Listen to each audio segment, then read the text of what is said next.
times of desperation, people will believe what they want to believe. And so, we gave them what they wanted to believe. This looks promising. Pleasure to meet you. You ready to get this game going again? Welcome to the celebration. I'm having a good time with you. I'm telling you. Hi, everybody, and welcome to NSS. This is the Reynolds Report. Anthony Bourdain's body is stuck in bureaucratic red tape in France, leaving funeral plans for him temporarily on hold. Bourdain's 83-year-old mother said yesterday they won't be shipping his remains back for a couple of days because of formalities. She went on to say, "Listen, I lived there for 5 years. Nothing is done quickly in France." Mom added that the funeral plans for her son are in the hands of his estranged wife, Otavia Bourdain, because Otavia is legally still his next of kin. Bourdain and his wife remained on good terms after their split and shared the raising of their 11-year-old daughter. Steph Curry scored 37 points, Kevin Durant added 20 and a triple-double, and the Warriors stamped themselves a dynasty after winning their second straight NBA title and third in 4 years Friday night, 108-85 over the Cavaliers. LeBron James says he played the last 3 games with a broken hand. LeBron, we're just learning about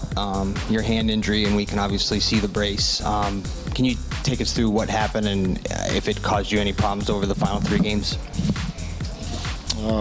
What happened, self-inflicted, post-game after game 1, very emotional. For a lot of different reasons, understanding how important a game 1 is on the road for our ball club.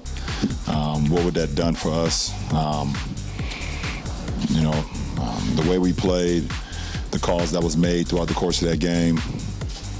And I had emotions on, the game was taken away from us. I had emotions of, you just don't get an opportunity like this on the road versus Golden State to be able to get a game 1. And, I let the emotions get the best of me and pretty much played the last 3 games with a broken hand. So. And now, things I've learned from Judge Judy. All rise. I'd like to see the police report. Police report, my motion, and incident report, emails, attorney fees. Stop talking to yourself, please. Sorry, Your Honor. That's it for things I've learned from Judge Judy. Okay, everyone who agrees with this statement, please raise your hand. As batshit crazy as Trump is, I never thought he'd start a fucking war with Canada.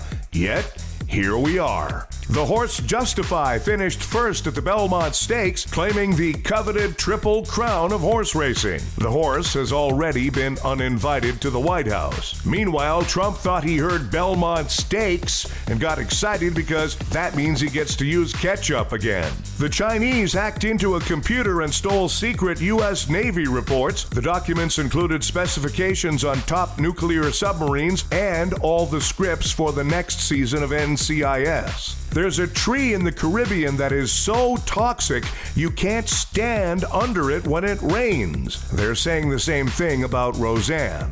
Scientists say they've figured out a way to unboil an egg. Thank God scientists know how to prioritize. The cure for cancer? No. Let's unboil an egg. A customer's pet monkey attacked an employee of a Home Depot in Florida. Monkeys may be small, but you have to be crazy to go near one that's holding a power drill. A pit bull pup in California is being credited with saving a baby and the baby's family from a house fire. From now on, that dog should be allowed to drink from any toilet it wants. Rival teams of firefighters got into a huge bar brawl in the Bronx. Obscenities were yelled, punches were thrown, and several people had to receive tetanus shots after being bitten by a Dalmatian. Vince Vaughn was arrested for driving under the influence and resisting arrest. He was also charged with lying to the police after he gave his name as Shia LaBeouf. Time for Nobody Gives a F***. Scientists say the U.S. again has the world's most powerful supercomputer. Ironically, it was built in China. Hey, AI, nobody gives a f***.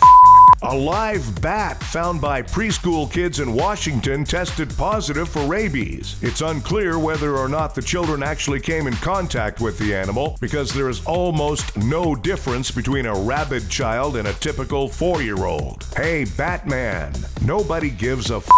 And there's a new edition out of the Kama Sutra for millennials. Additional positions included are the watch Netflix and not have sex position and clearly communicate consent position. Hey, millennials, nobody gives a f***. Thanks, everybody. We have a new episode of The Reynolds Report for you every weekday. Be sure to check out NSS Live, starring Frank D'Angelo, Tuesdays and Thursdays. NSS Live.